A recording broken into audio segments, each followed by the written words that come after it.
Shalom sahabat GPIB, senang berjumpa dalam Morning Call dengan saya Pendeta Oktri Jumselina Fatun Lebi. Saya KMJ di GPIB Sola Gracia Marangkayu, Kalimantan Timur. Dan apa kabar sahabat GPIB di pagi hari ini? Apakah kita sudah siap untuk merenungkan firman Tuhan? Kalau sudah siap, mari kita siapkan Alkitab kita di depan dan membuka Matius 3 ayat 13 sampai 15. Jikalau kita sudah persiapkan, mari kita siapkan hati dan pikiran. Kita satu di dalam doa. Terpujilah Allah Bapa kami di dalam tata kerajaan surga, yang mengizinkan kami kembali sahabat-sahabat GPIB untuk merenungkan firman Tuhan sesuai dengan pembacaan firman Tuhan di pagi hari ini. Kami mohon Tuhan, biarkan firman-Mu menjadi penuntun, pedoman, dan juga mampukan kami melakukan yang terbaik yang Tuhan sediakan di tengah kehidupan kami. Berfirmanlah Tuhan, karena hati kami telah siap untuk merenungkan dan melakukan firman Allah. Amin. Sahabat GPIB, mari kita membuka Matius 3 ayatnya yang ke-13 sampai 15. Saya akan membacakan buat kita sekalian. Yesus dibaptis Yohanes. Pada waktu itu Yesus datang dari Galilea ke Yordan kepada Yohanes untuk dibaptis olehnya. Namun Yohanes mencoba mencegah dia, katanya, "Akulah yang perlu dibaptis olehmu, tetapi engkau yang datang kepadaku?" Jawab Yesus kepadanya, "Biarlah hal itu terjadi sekarang, karena demikianlah sepatutnya kita menggenapkan seluruh kehendak Allah." Yohanes pun menurutinya. Berbahagialah kita yang merenungkan firman Tuhan dan melakukannya di tengah kehidupan kita sehari-hari. Amin. Sahabat GPIB, saat ini kita sudah memasuki masa Prapaskah, masa perenungan diri kita, masa pertobatan diri kita di hadapan Tuhan. Dan saat ini firman Tuhan dalam Matius 3 ayat 13 sampai 15 mengantarkan kita kembali untuk masa-masa perenungan di pagi hari ini. Di dalamnya menceritakan bahwa Yesus datang dari Galilea dengan tujuan ke Sungai Yordan menjumpai Yohanes Pembaptis. Di sana Yohanes Pembaptis kaget dengan keadaan di mana ia harus membaptis Yesus Kristus dengan berkata bahwa akulah yang perlu dibaptis olehmu, tetapi engkaulah yang datang kepadaku. Yohanes tidak mau membaptis Yesus pada saat itu. Tetapi Yesus Kristus menyampaikan bahwa biarlah hal itu terjadi sekarang, karena demikianlah sepatutnya kita menggenapkan seluruh kehendak Allah. Yohanes pun menurutinya. Pertanyaannya adalah, kenapa Yohanes tidak mau membaptis Yesus?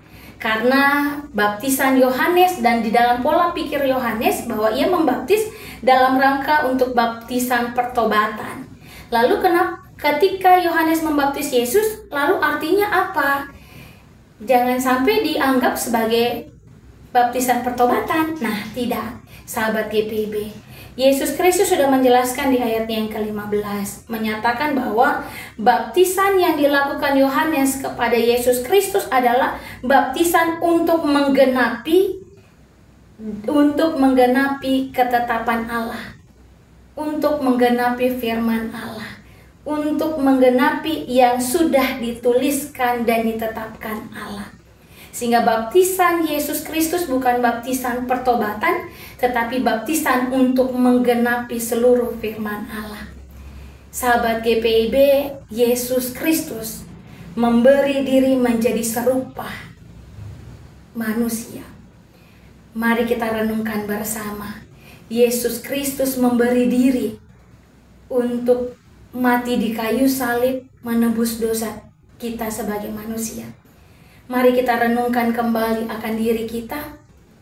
Pertobatkanlah diri kita. Ingatlah hidup kita bersama dengan Allah. Renungkanlah diri kita bersama dengan Allah. Tunjukkanlah kasih kita kepada sesama. Tunjukkanlah kasih kita kepada Tuhan.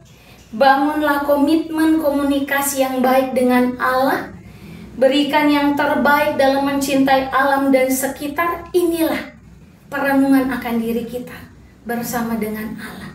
Mari memasuki masa-masa prapaskah saat ini, kita diingatkan kembali sebagaimana Yesus Kristus telah memberi dirinya, maka kita juga memberi diri kita untuk menjadi gambar dan rupa Allah di tengah dunia ini, yaitu menjadi orang-orang yang beriman di hadapan Allah, menjadi umat Tuhan, menjadi umat Tuhan yang percaya kepada Allah, menjadi umat Tuhan yang memberikan kasih kepada sesama, dan menjadi umat Tuhan yang mencintai alam dan sumber daya, adalah simbol dan lambang kasih yang sudah Tuhan berikan untuk kita. Kita tunjukkan sebagai suatu bentuk perubahan diri kita ke arah yang lebih baik lagi. Selamat melanjutkan kehidupan sepanjang hari ini, dan berilah diri untuk bisa saling memberkati, bukan hanya untuk kepada sesama, tetapi dalam alam dan sumber daya yang lain pun kita menjadi berkat bagi hewan dan tumbuhan dan bagi sesama kita. Demikian firman Tuhan. Amin. Sahabat GPIB, mari kita satu di dalam doa. Kita berdoa. Terpujilah Allah yang kami sembah di dalam nama Yesus Kristus.